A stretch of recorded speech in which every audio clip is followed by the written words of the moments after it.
The sweet aroma of vanilla and cinnamon fills the air as I adjust the delicate necklace Mark gave me for our anniversary.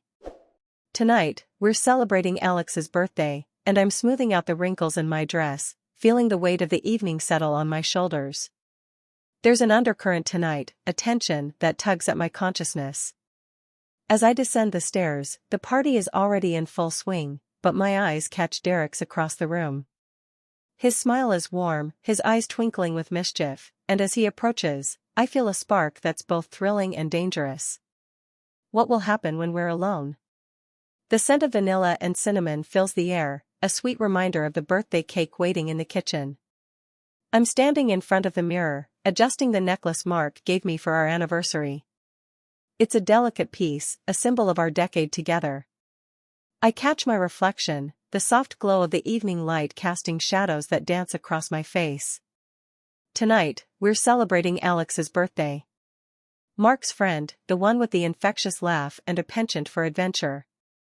I remember the first time I met him, his energy was like a whirlwind, pulling everyone into his orbit. As I smooth out the wrinkles in my dress, I can't help but think about how life has been a series of these moments. These gatherings where laughter and secrets mingle in the air like the smoke from Mark's cigars. He's downstairs, probably helping Alex with the last-minute preparations, his voice a comforting rumble that echoes through the house. I take a deep breath, the weight of the evening settling on my shoulders. There's an undercurrent tonight, something unspoken that tugs at the edges of my consciousness. Maybe it's the way Mark has been looking at me lately, his eyes holding a question he hasn't yet voiced. Or perhaps it's the way Alex's wife, Laura, seems to linger a little too long when she touches my arm, her smile a little too knowing. The doorbell rings, a sharp sound that snaps me back to the present. I hear the murmur of voices, the clinking of glasses, and the soft hum of the music starting up. I give myself one last look in the mirror, a silent pep talk. Tonight, I tell myself, will be like any other. But even as I descend the stairs, the party is already in full swing. The sound of laughter and music fills the room, a symphony of celebration. Mark is deep in conversation with some of his old friends, discussing sports and the latest tech gadgets, his voice animated and full of life. I stand near the bar, sipping a glass of wine, letting the flavors dance on my tongue as I watch the scene unfold. That's when Derek breaks away from his group and heads towards me. His smile is warm, his eyes twinkling with a hint of mischief. "Sarah, right?" he says, his voice smooth like velvet. "I've heard a lot about you from Alex." We exchange pleasantries, his compliments on my dress feeling like a gentle caress. There's an undeniable chemistry between us, a spark that feels both thrilling and a little dangerous. As we talk, he casually places his hand on my lower back, guiding me through the crowd to show me a painting Alex is particularly proud of. The touch is innocent enough, but it sends a shiver down my spine, stirring something deep within me. His hand lingers a moment too long, his fingers brushing against the fabric of my dress in a way that feels almost too intimate for a crowded room. What will happen when we're alone? The question hangs in the air, unspoken but palpable. We stand in front of the painting, a vibrant piece full of color and life, much like Alex himself.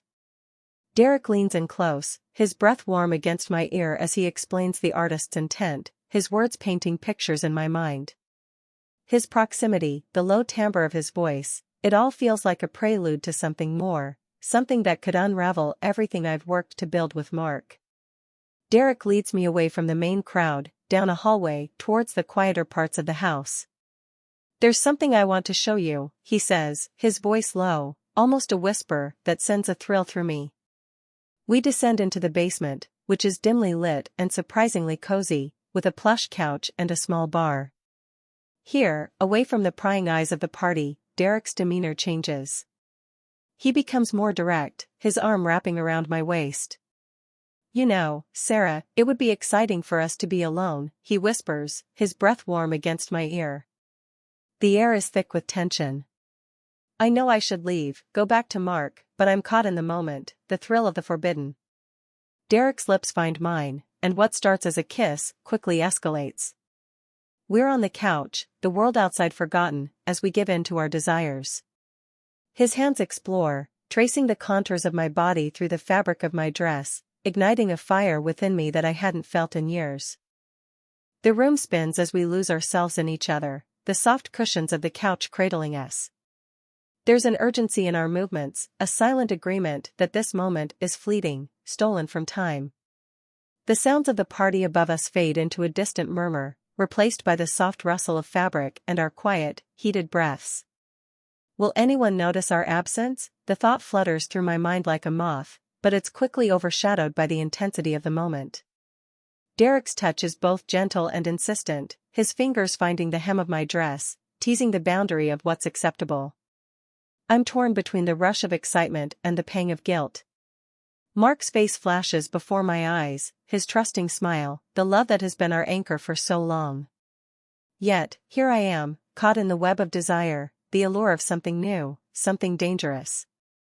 The basement, with its dim lighting and secluded atmosphere, feels like a different world, one where the rules of my life upstairs don't apply. But even as we continue, apart after what feels like both an eternity and a fleeting moment, Derek and I straighten our clothes, our breathing heavy. We share a look, a silent agreement to keep this our secret. We ascend the stairs, re-entering the party with a facade of normalcy. The party's energy hits me like a wave, the music now louder, the laughter more raucous. But for me, everything feels different, charged with the weight of what just happened. Mark is still engaged in conversation, not missing me, or so it seems. I join him, my heart racing, my mind a whirlwind of guilt and exhilaration.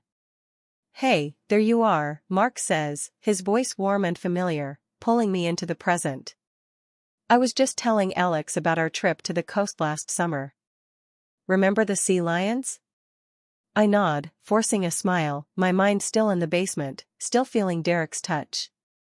"Yes, they were so loud," I reply, my voice sounding distant even to my own ears. Derek, now back with his group, gives me a discreet nod from across the room. This sentence is complete and does not contain a typo. The night progresses, the party swirling around me, but I'm only half here. Every laugh, every clink of glasses, feels like a cover for the storm brewing inside me. I sip my wine, the taste now bitter on my tongue, as I watch Derek from the corner of my eye. He's animated, telling a story, his hands moving with the same confidence they had when they were on me.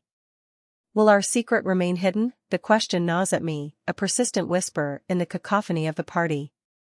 Mark's hand finds mine, squeezing gently, pulling me back to him. "You seem a bit off tonight. Everything okay?" His eyes search mine, looking for the truth I'm hiding. I muster another smile, this one more convincing. "Just a bit tired, that's all. It's been a long day." He nods, accepting my lie, but there's a flicker of doubt in his gaze. I feel the weight of as the night winds down, Mark and I say our goodbyes. The cool night air feels like a balm on my flushed skin, but inside, I'm a storm of emotions.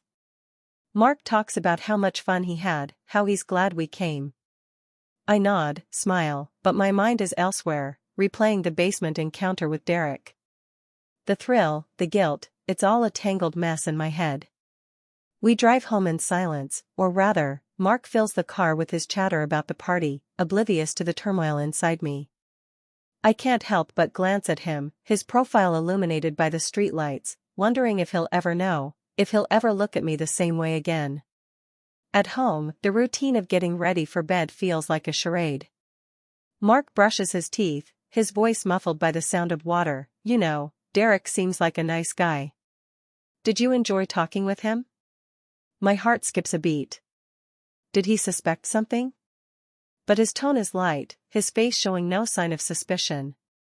I manage a casual response, "Yeah, he was interesting." The words taste like ash in my mouth. We climb into bed, and in the darkness, I'm alone with my thoughts. The reality of my actions sinks in, heavy and suffocating. Will this secret change everything? I lie there, listening to Mark's steady breathing, feeling the warmth of his body next to mine, yet I've never felt so distant. The memory of Derek's touch, the heat of his lips, it's all so vivid, so real, yet it feels like a betrayal of everything Mark and I have built together. I turn to look at Mark, his face peaceful in sleep, and I'm struck by the contrast of our worlds. Here, in this bed, we share a life, a history, a love that's supposed to be unbreakable.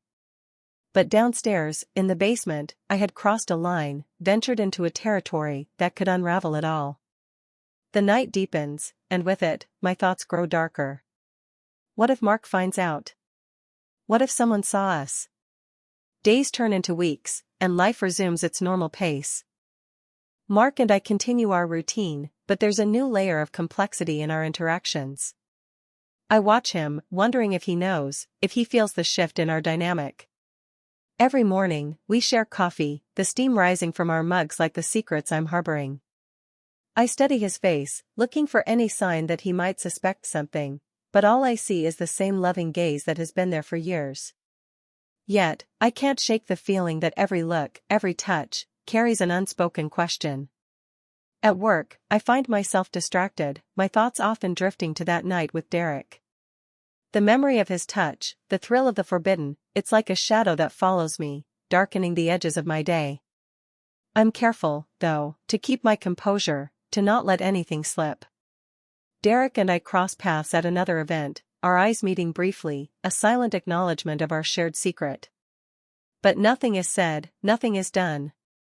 The thrill has faded, replaced by a sobering realization of what I've risked. His presence is a reminder, not of excitement, but of the potential fallout from our indiscretion. I decide to keep this secret, not for the excitement, but to protect what I have with Mark. It's a burden I'll carry, a reminder of a moment of weakness. But as I look at Mark, I know I'll strive to be better, to honor the trust he places in me. At home, I find myself more attentive, more present. I cook his favorite meals, laugh a little louder at his jokes, and listen more intently when he talks about his day. It's as if by being more, I can somehow atone for what I've done. But the guilt is there, a constant companion, whispering doubts in my ear. Will this secret ever come to light? The question haunts me, especially at night when the house is quiet, and Mark's breathing is the only sound. I lie awake, replaying the events, the choices I made. Each time, I tell myself it was a mistake, a lapse in judgment that I must learn from.